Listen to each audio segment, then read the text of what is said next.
How's it going, YouTube? Tuner here. Welcome back to another episode of Dragon Discourse. Today we have quite a bit to get into. We have the Chapter 85 discussion, we have some superhero news and some Xenoverse 2 DLC, as well as a quick look at some of these new collectibles coming out. So first off, I want to take a look at the collectibles. Again, you can find this on the Dragon Ball official site. So this is Turles, or Tullus as he's called in the Japanese dub. Which is the original, of course. The Saiyan Survivor from Dragon Ball Z is coming to the gigantic figure series at an imposing stature of approximately 43 centimeters, so that's pretty big. This figure size not only brings to life, but emphasizes the astonishing power that Turles used to overwhelm Goku and others after eating the fruit of the Tree of Might. He also comes with an attachable scouter accessory to customize his look. Be sure to get your hands on a gigantic series Turles and experience it for yourself, and experience for yourself the intimidating presence of this ruthless and power-hungry Saiyan warrior. And then this is the prototype sculptor. I think it's Hyo, Mad Hands. So here's the picture of the figure. You can't, or the statue or collectible, whatever you want to say.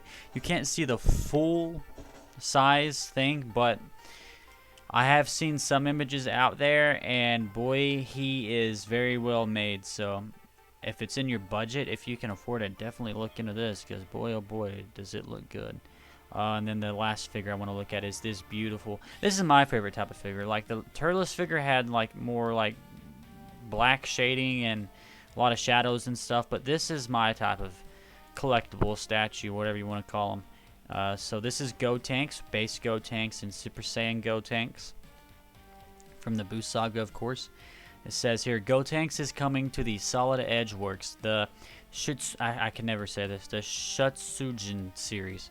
These new figures masterfully recreate Gotenks as he appeared when warming up for his battle in the Majin Buu Saga. So again, these are, I think, a Crane game collectible things, but you can pretty much find them.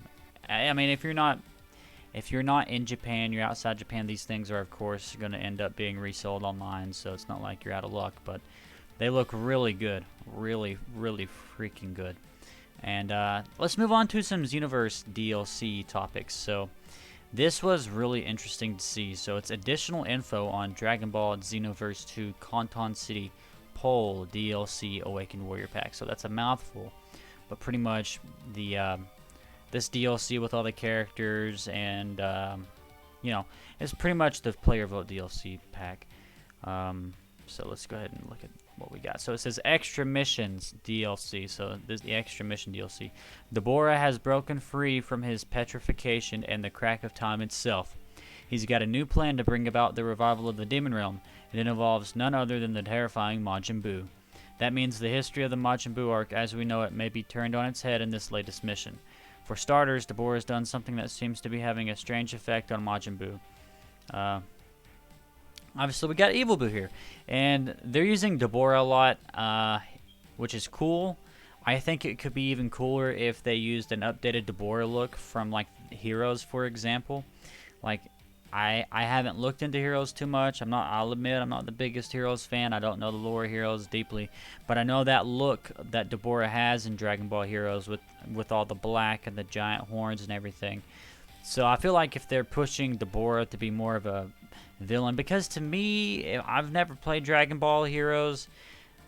I mean, I played Dragon Ball Heroes, but I'm not too invested in the story of Dragon Ball Heroes. So to me, when I think of Deborah, I think of like mid-tier boss. Like, he gave Gohan a run for his money, but he was easily dispatched in the Buu Saga. So, you know, he's like, Deborah to me is not Buu. He's not Cell. I don't even know if I would put him on the same tier as Androids 17 and 18. He's like a pool to me. Like, he's not Captain Ginyu. Actually, that's probably, yeah, he's probably Captain Ginyu to me. Yeah, he's Captain Ginyu to me. So let's go ahead and keep looking here. A new customized partner characters added. So Gogeta, Super Saiyan 4, you can customize him. Goku, Super Saiyan God, that's a new customizable partner character. Super Saiyan God Vegeta, and Goku Black, and Super Baby 2. It says here, 5 new customizable partners have been added. If you get a customization unlock key that has a chance of jumping from raid quest, a new customizable character will be added. And it's more than just looks, you'll get access to new techniques you can use, meaning you can customize your partner exactly the way you want. So that's pretty cool there. New artwork to customize your loading screen. So the paid DLC plus free loading screen. So we have 2 mini Janimbas DLC. The famous scene from a previous DLC pack is now an awesome illustration you can view during loading time. So future Gohan with Super Saiyan Blue Goku there. This is a free loading screen, the Supreme Chef of Time's cuisine. This illustration shows the Supreme Kai of Time giving Champa some delectable pudding as a present. Universe 6's God of Destruction is clearly overjoyed, but Beerus looks like he's up to something. So we got Champa here with Supreme Kai Time serving Champa and Beerus by the Supreme Kai Time. Pretty cool. Warriors of the Demon Realm. So, like I was saying, they're really pushing Deborah. Deborah is a pretty big character in Heroes. That's what I was saying. I hope maybe this DLC pack will update his look. Who knows? Because to me, that's still Dragon Ball Z Deborah. Anyway, all the famous Demon Realm warriors appearing in Xenoverse 2 have been assembled in this awesome illustration. So, we got Deborah on the top, Toa, Mira, and then Fu. These 3 pieces of artwork were created based on the themes chosen in the previous Canton City poll. Various other illustrations with designs not featured in the poll will also be added, so keep an eye out for them. And then the last bit in this article is Android 17's from Dragon Ball Super Ranger uniform. That's the costume selected in the Canton City poll. So for players, you'll be able to get the Ranger uniform.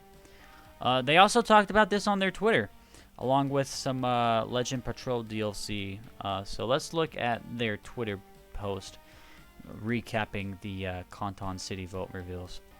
So this is a very clean visual. So if you're not wanting to go through the article, here's a clean visual, just kind of quickly recapping what we've got. Ultra Instinct Sign Goku and Dispo for playable characters. The clothing is King Vegeta from Broly, Android 17 from Dragon Ball Super, that's the paid DLC, and the free DLC is Yamcha's White Gi from Dragon Ball, I think it was Beerus, it's from the God of Destruction saga, but Dragon Ball Super. The CC mascot vote, which is pretty much the pet, that's Icarus from Dragon Ball Z. Partner customization vote, these are free. It's Super Saiyan God Goku, Super Saiyan God Vegeta, Gogeta Super Saiyan 4, Super Baby 2, Goku Black, and then the free loading screens that we just looked at. So that's all very interesting and cool. And then to kind of cap off the Xenoverse 2 announcements, they pretty much confirmed, yes, the Legend Patrol paid DLC currently available on Nintendo Switch, which is true. It was only available on Nintendo Switch for a while. It's coming to PS4, Xbox, and Steam. So yes, you will be able to experience the main story from Dragon Ball Xenoverse. So I've seen a lot of people who just watch Dragon Ball, Dragon Ball Z, Dragon Ball Super, Dragon Ball GT. People recommend that they play Xenoverse 2 after they finish it. But really, if you're playing Xenoverse 2, there's so many story callbacks and moments that you need to play Xenoverse 1 to really understand and get. And some people think you don't need to, but part of the fun of Xenoverse 2 is seeing Fu, seeing all these characters like Demigra. Like, who is Demigra? You wouldn't know unless you play Xenoverse. So it's very interesting that they're putting the main story of Xenoverse onto Xenoverse 2. I'm really curious how they'll do these. I mean, obviously this is just a battle arena and all that stuff, and this is all already out on Switch, but I'm curious how people will enjoy this story whenever they actually play Xenoverse 2 Xenoverse through the guise of Xenoverse 2 on these consoles. Alright, and next I want to talk about some stuff that has to do with the Dragon Ball Super superhero film. So first I want to talk about the worldwide release dates. So, I mean, it'd be super difficult to read every single word in this article, so we're just going to go over the cast list and the dates. So August 18, it's going to be available in Australia, New Zealand, Mexico, Brazil, Peru, Chile, Argentina, Colombia, Central America, Ecuador, Bolivia, Uruguay, Paraguay. That's August 18th. August 19th, it's the United States, Canada, the UK, Ireland, South Africa, Zambia, Zambia, Vietnam. August 26 is India, Indonesia. August 30 is Malaysia, Brunei, I think that's how you say it. I apologize if I say some of these wrong, by the way. I was never the best at geography. August 31st is the Philippines. I mean, it's not geography, guys. I know. It's just the way I say it. I'm sorry, okay? September 1st, Singapore. September 8th, Taiwan. September 15th, South Korea. September 29th, Thailand, Hong Kong, and Macau. Additional Macau. I'm sorry again if I say these wrong. Additional global release dates for the film will be announced soon. So that's pretty interesting stuff there. So I didn't look too much into this, but I heard India had a tough time getting previous, like they couldn't get previous Dragon Ball Super movies released there or something. So congrats, India, August 26th. And again, I am super sorry if I say these names wrong, but here's the English voice cast. And again, sorry if I say these names wrong. So Gohan is going to be played by Kyle Hebert. Goku is Sean Schimmel. Goten is Robert McCullum. Piccolo is Christopher Sabat, of course. Bulma is Monica Rial. Vegeta is Christopher Sabat again. Krillin is Sonny Strait. Trunks is Eric Vale, who I'm really excited for. Eric Vale to be coming back for Trunks because, like I say, my favorite Trunks is Future Trunks. My favorite character in Dragon Ball is Future Trunks. Eric Vale does a great Trunks, so I'm glad that he's going to be voicing Super Trunks from now on because, you know, Goten and Trunks are older. And I'm sorry to be going off on this tangent, but this is Dragon Discourse. Goten and Trunks are older. It makes sense you'd have their older voice actors to be playing them. But it's just cool that Trunks is now definitively older for the future of Dragon Ball Super. So we've got Eric Vale to be voicing Trunks. That's pretty cool. Videl is Kara Edwards. Pan is Gianni Torado. So a lot of returning voice cast here. I mean, this is all the returning voice cast pretty much. And I think Jeannie, is her name Jeannie or Gianni? Jeannie. She only played Pan as a baby, I think, in Dragon Ball Super. So this will be interesting to hear her as a kid. So the English voice cast, the new English voice cast. So these are the new characters. Dr. Hito is Zach Aguilar. Gamma 1 is Alex Lee. Gamma 2 is Zeno Robinson. Magenta is Charles Martinet, Mario himself. Charles Martinet is playing Magenta. And Carmine is Jason Marnoka. So that is the English cast and dates. So if you're excited for Dragon Ball Super Superhero, let me know because this is coming from DBS Chronicles on Twitter announcing the novels are officially out in Japan. Both physical and digital versions are available for purchase globally in Japanese. And he says you want to read the story in detail about them from Amazon JP. So here is a preview image that DBS Chronicles shared on Twitter. Pretty cool. They're just screen grabs from the movie, but in black and white for the book. So that's really interesting to see the novelization there. And apparently the final Gohan name didn't come from the novelization or anything.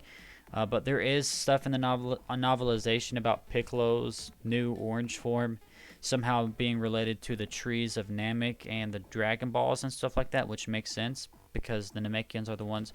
I mean, it gets a little complicated when we talk about the Dragon God and the Super Dragon Balls and the Namekians shaving the Dragon Balls off the Super Dragon Balls to make their own Dragon Balls and all that crap.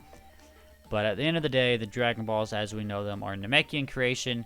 So Piccolo's got a new symbol to kind of represent that on his back, and they really talk about that in this novelization, apparently.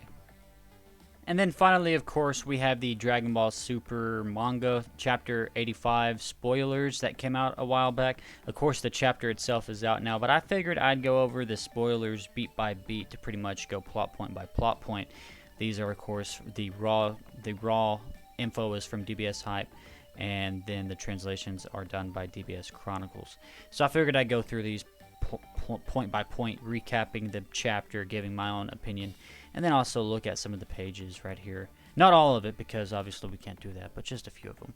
Okay, so this is the part 1 of the summary that came out. So it's called To Each His Own Answer.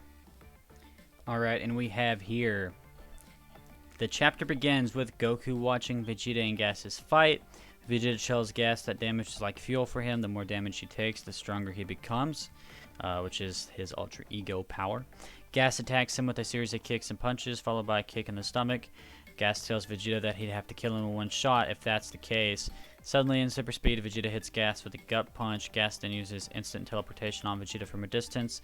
That teleports him wherever he wants. Goku is surprised to see such use of the technique. Which this was a cool part in the manga. I liked it. I mean, it's not, it's not like a crazy thing that I'm like, oh my god, that's crazy. But it was an interesting use of instant teleportation. Seeing Vegeta get beaten up, Goku tries to intervene, but Vegeta stops him by saying that he's getting the perfect stimulus he needs. My Ultra Ego is evolving. Vegeta asks Goku if he's ever figured out something about his Ultra Instinct 2, to which Goku has no answer. Vegeta tells him to go find the answer while he fights Gas. So this was actually a part in the manga that I wanted to look at here, because wrong button. Alright, so a lot of people had issue with this part in the manga here, just whenever they were reading the leaks or summary. So Goku tries to step in. Vegeta says, "Stay back, Kakarot." Goku kind of stops for a second, and Vegeta is able to withstand the attack, push him off or whatever. Vegeta says, "God, with this ideal stimulant, my Ultra Ego continues to evolve. But what if your Ultra Instinct? It seems no different than before." I do a terrible Vegeta impression. Vegeta says, "Figure it out fast. Until then, he's mine."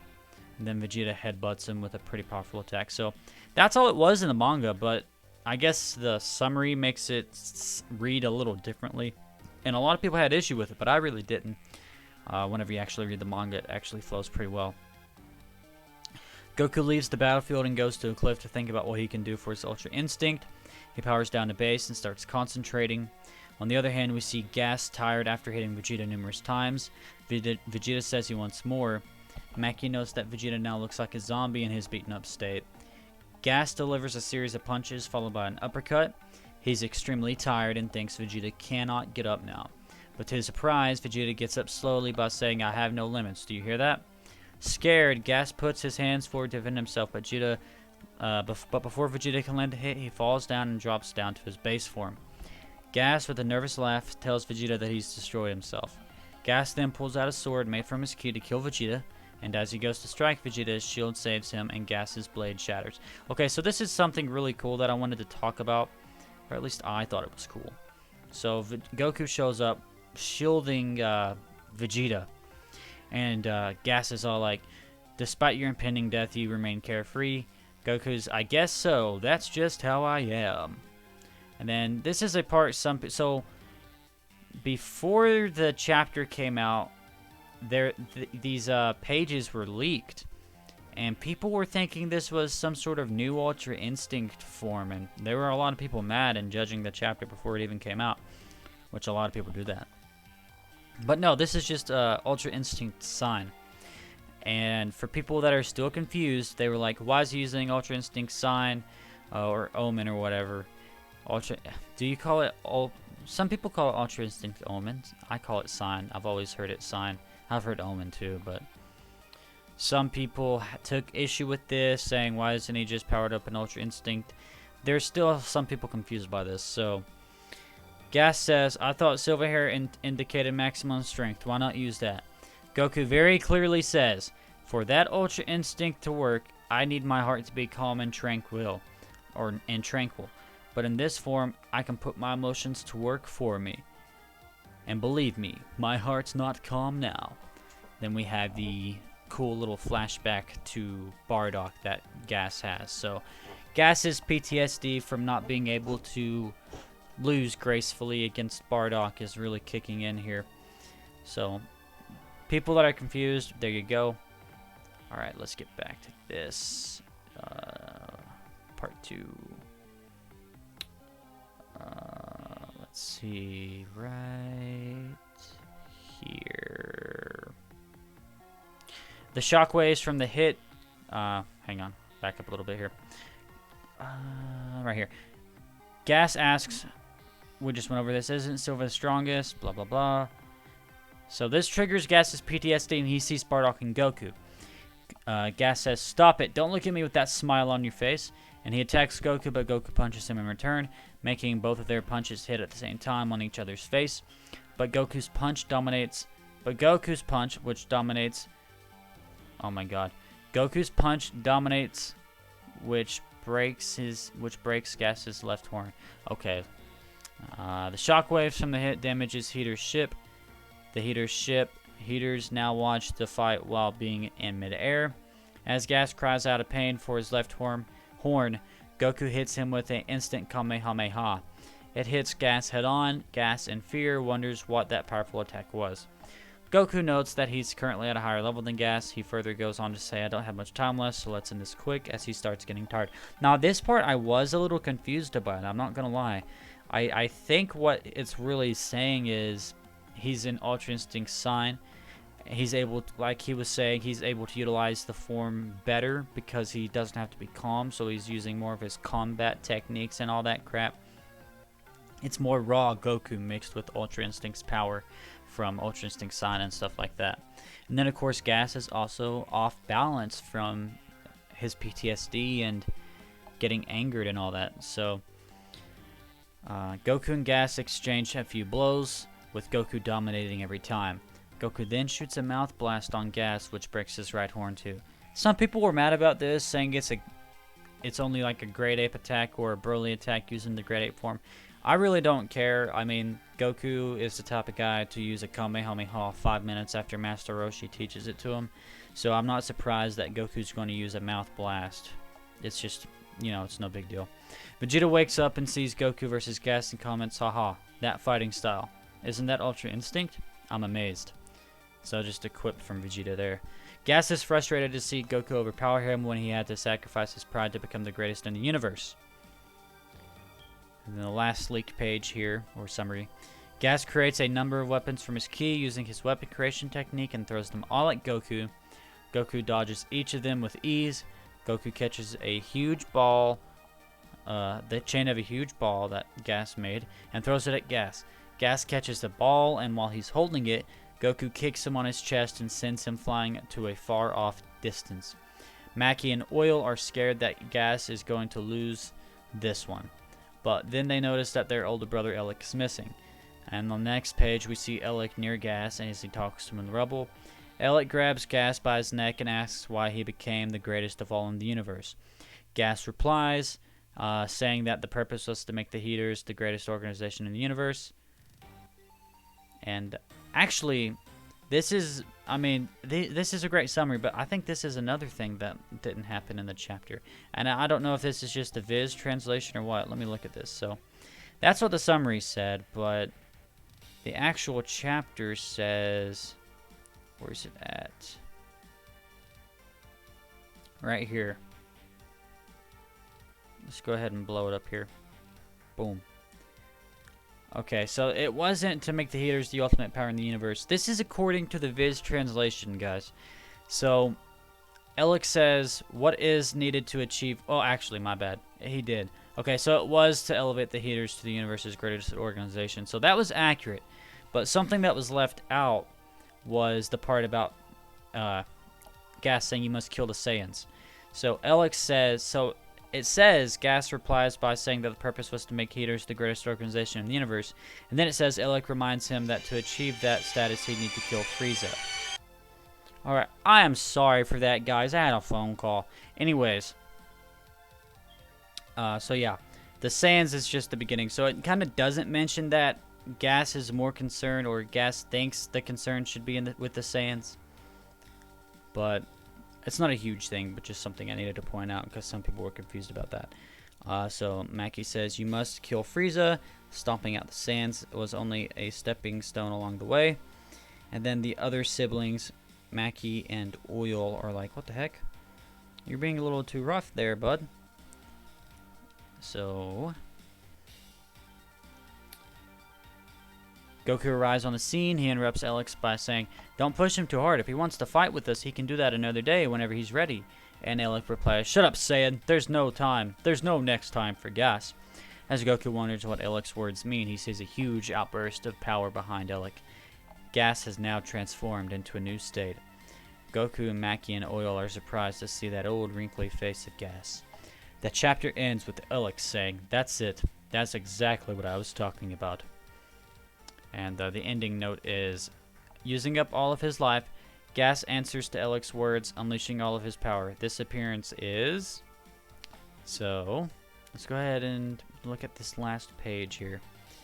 It is a very old Gas. So, there's kind of this idea that people have been floating around that maybe this is a trade-off for power. So whenever, if you guys remember, Gas, or Granola, who is one of the best designed characters in Dragon Ball Super, whenever he used the Dragon Balls to make that wish to gain power, that was like the potential unleashed, pretty much. Remember, that's the wish that Piccolo made in Super Hero. That's the power that Gohan had unleashed by the Elder Kai and the Grand Elder on Namek. It's pretty much drawing out your potential that you've already had. And one thing that I noticed with this is I think that might be a reference to maybe the power. Like, you can grow more powerful, but you have to sacrifice years of your life to do it. But again, maybe I'm just overcomplicating things, but the way the Dragon Balls were used and the way the wishes were made, I had the idea in my mind, at least, that Gas or Granola would die in the next few years, still looking like a rather young man, but he would just have those years shaved off his life and he would just collapse one day and die. It looks like in this case, I don't know if it's something like the heaters, like their race can do, or if it's a Gas unique ability that he made whenever he wished on the Dragon Balls, but it appears that Gas is suddenly older in exchange for more power. Now, one cute little thing I noticed is throughout the chapter, Goku, Gas in his fight kind of has both of his horns broken off by Goku, and here they're kind of regrown. So I guess one stance you could look at it, like one stance you could take is, this is what age he would be when his horns grow back fully, and maybe it's like part of the power-up, or it's just a physical representation other than his wrinkly face to show that he's older now. But either way, that's Gas. And Alec is looking pretty amused with himself and his wish that he made. So who knows where this is going to go? I mean, I'm very interested in how this chapter is going to turn out. So one thing I want to get ahead of right now is a lot of people are complaining that this arc is getting too long or too boring, and just hurry up and wrap it up already.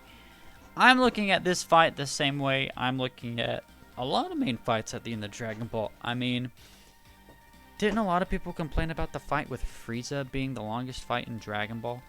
I mean, I hear it's one of the longest fights in anime or something like that, but for me, for this fight, of course it's not as epic as the Frieza fight and everything that symbolized, but funnily enough, the Frieza fight had a lot of Saiyan undertones, and this fight has a lot of Saiyan undertones, especially with Bardock and all that stuff. So personally, I really enjoyed this chapter. Again, you cannot have every chapter be a big story chapter. We've had, what was it, chapter 82 or 83? Was that the Bardock flashback chapter? We've had a lot of great chapters just mainly covering the story of this arc. And, this chapter was mainly an action arc. But this is a shonen. This is Dragon Ball. So you're going to get action. And there's, of course, going to be story in there, too. Now, do I think they could have done with a little bit more story in this chapter? Sure. You can't have Vegeta bust out the Ultra Ego technique or form or whatever you want to call it and not really do much with it. I mean, he did some with it, but it wasn't as impressive as it could have been or should have been. Like, whenever he busted it out against Granola, that was epic and cool, and I felt like that was just a test run for Vegeta. And this being his second time using it, I felt like we should have got more out of it, but I still like what we got out of it, and it was cool. Now, where Granola plays into this, I don't know. He is still resting, so maybe he'll swoop in and help Goku and be the one to defeat Gas. But I feel like they've gone so far with the Bardock versus Gas fight that Goku's going to beat Gas, and then maybe Granola kills Elec. So I guess we'll just see how that pans out. Anyways, guys, thanks for watching this Dragon Discourse. It's been a lot of fun recapping and discussing Chapter 85 and the Xenoverse DLC stuff, as well as the collectibles and all that fun stuff. I really enjoy making these Dragon Discourse videos and going over my love of Dragon Ball, so I hope you guys like watching them. Thanks for watching. If you have something to say, comment down below. If you feel like it, subscribe. And of course, as always, I will see you guys in the next video. Peace off. And as a special side note, just as a little update at the end of this video, so if you made it this far and you're watching, you're a true fan, you really want to stick around and pay attention to what I've got to say right here. So I want to say sorry for the interruptions in this video, the phone call and all that stuff. I think I was watching Geekdom covering. Was it Geekdom? Yeah, I think it was Geekdom. He was covering the Dragon Ball movie, and he had a phone call while he was recording, so that was funny. So that's my own little moment there. Sorry about that again, guys, but hey, what are you gonna do? Thanks for watching. Peace off. Do subscribe. Okay, whatever. See ya. Goodbye.